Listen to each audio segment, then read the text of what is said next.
Operation সিন্দুর এখনো শেষ হয়ে যায়নি, সাময়িক বিরতি চলছে।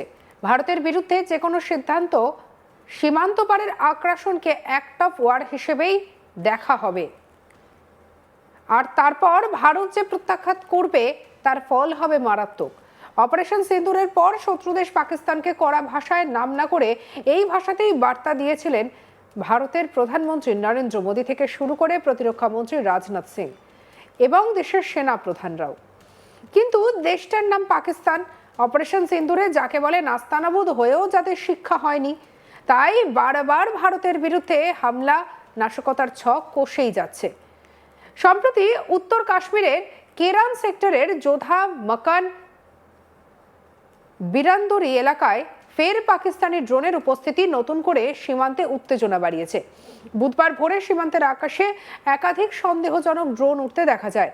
ভারতীয় সেনাবাহিনীর সঙ্গে সঙ্গে তারা একেবারে সতর্ক হয়ে ওঠে এবং প্রোটোকল অনুযায়ী ওই ড্রোনগুলিকে লক্ষ্য করে গুলি চালায়। সেনাবাহিনীর গুলির মুখে পড়ে ড্রোনগুলি দ্রুত পাকিস্তান ভূখণ্ডের দিকে সরে যায়। আর এই ঘটনায় কোনো ক্ষয়ক্ষতি বা প্রাণহানির খবর পাওয়া যায়নি। তবে বিষয়টি আবারও স্পষ্ট করে দিয়েছে যে ড্রোন এখন দক্ষিণ এশিয়ার সীমান্ত সংঘর্ষের অন্যতম প্রধান হাতিয়ার।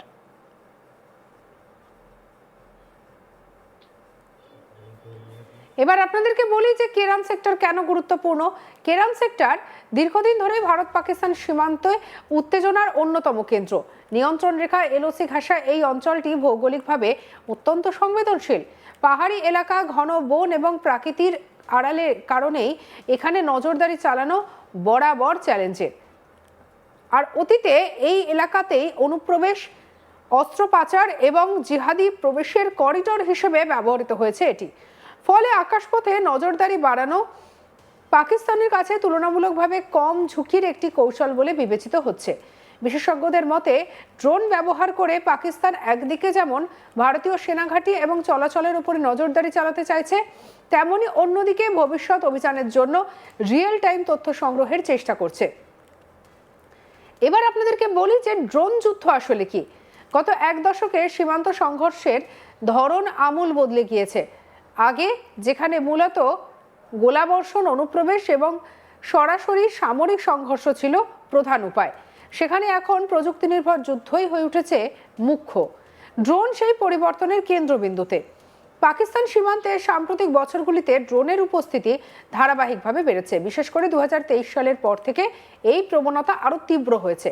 ছোট, মাঝারি এবং দীর্ঘ পাল্লার ড্রোন ব্যবহার করে নজরদারি, অস্ত্র এবং মাদক পাচার, এমনকি সম্ভাব্য হামলার প্রস্তুতিও নেওয়া হয়েছে।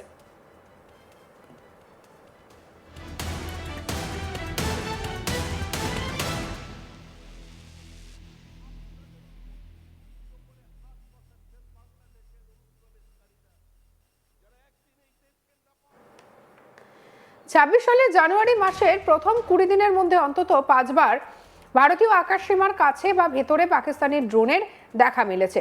সাম্বা, রাজৌরি এবং পুঞ্চ এই তিনটি জেলা বর্তমানে সবথেকে বেশি ঝুঁকিপূর্ণ বলে চিহ্নিত।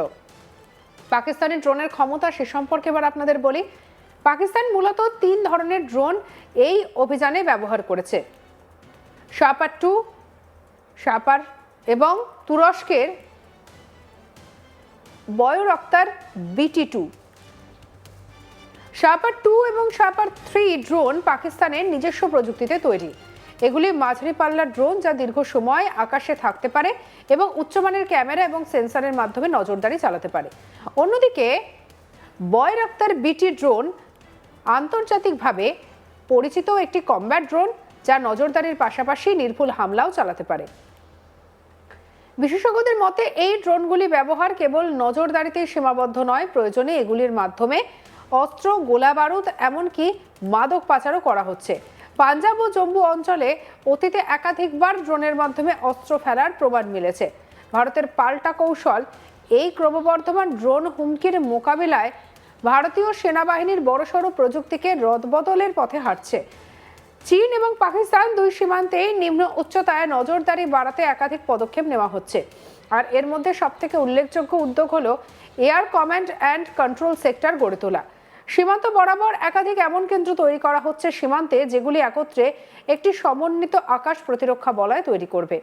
এই কেন্দ্রগুলির মাধ্যমে শত্রুপক্ষের ড্রোনের রিয়েল টাইম ট্র্যাকিং, 35 কিলোমিটার দূরত্ব পর্যন্ত নজরদারি, 3 কিলোমিটার উচ্চতায় উড়ে যাওয়া যে কোনো বস্তু শনাক্তকরণ, প্রয়োজনে ড্রোন নিষ্ক্রিয় বা ধ্বংস করা, এইসব দায়িত্ব পালন করা হবে।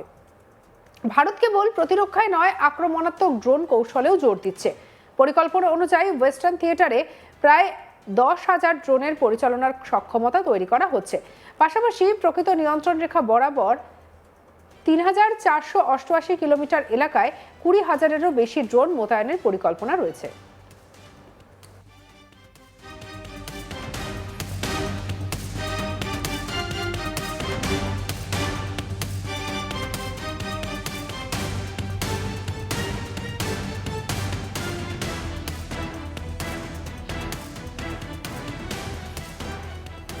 এই ড্রোনগুলি নজরদারি, লজিস্টিক সাপোর্ট, ইলেকট্রনিক্স ওয়ারফেয়ার এবং প্রয়োজনে নির্ভুল হামলার কাজে ব্যবহৃত হবে।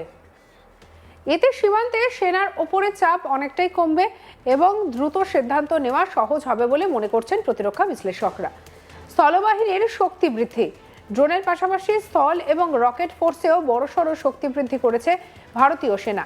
সীমান্ত এলাকায় ইতিমধ্যেই 2টি রকেট সোর্স ইউনিট, 2টি রুদ্র ব্রিগেড, 21টি ভৈরব ব্যাটালিয়ন মোতায়েন করা হয়েছে। এছাড়া ভারতীয় আর্টিলারির কার্যক্ষম পরিসীমা আগের 150 কিলোমিটার থেকে বাড়িয়ে 1000 কিলোমিটার পর্যন্ত করা হয়েছে। এর ফলে সীমান্তে অনেক ভেতর থেকেই শত্রুপক্ষের গুরুত্বপূর্ণ ঘাঁটি এবং লজিস্টিক নেটওয়ার্কে আঘাত আনা সম্ভব হবে। বিশেষজ্ঞদের মতে ভারতের এই প্রস্তুতি কেবল পাকিস্তানের উদ্দেশ্যেই নয়, চীনকেও একটি স্পষ্ট বার্তা দিচ্ছে। দুই সীমান্তেই একই সঙ্গে নজরদারি এবং প্রতিরক্ষা জোরদার করা হচ্ছে, যা ভারতের ফ্রন্ট টু থ্রেট মোকাবিলায় কৌশলের অংশ। ড্রোন নির্ভরযুক্ত ভবিষ্যতে আরও বাড়বে বলেই মনে করা হচ্ছে। কম খরচে, কম ঝুঁকিতে এবং উচ্চ কার্যকারিতার কারণে ড্রোন এখন আধুনিক যুদ্ধের অবিচ্ছেদ্য অঙ্গ।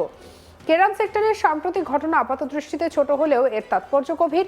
এটি দেখিয়ে দিচ্ছে যে সীমান্তে সংঘর্ষের ধরন দ্রুত বদলাচ্ছে। সরাসরি যুদ্ধের বদলে এখন চলছে প্রযুক্তির লড়াই, র্যাডার বনাম স্টেলথ, ড্রোন বনাম ড্রোন।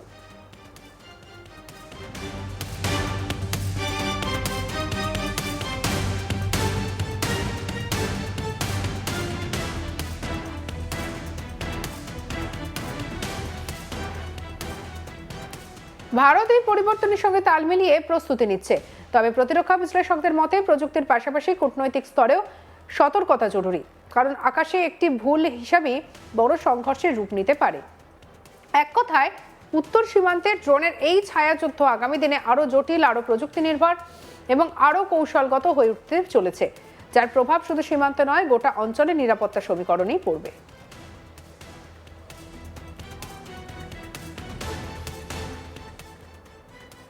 সঙ্গে রাখুন আজ তাক বাংলার ইউটিউব চ্যানেলকে, লাইক, কমেন্ট, শেয়ার, সাবস্ক্রাইব করতে ভুলবেন না।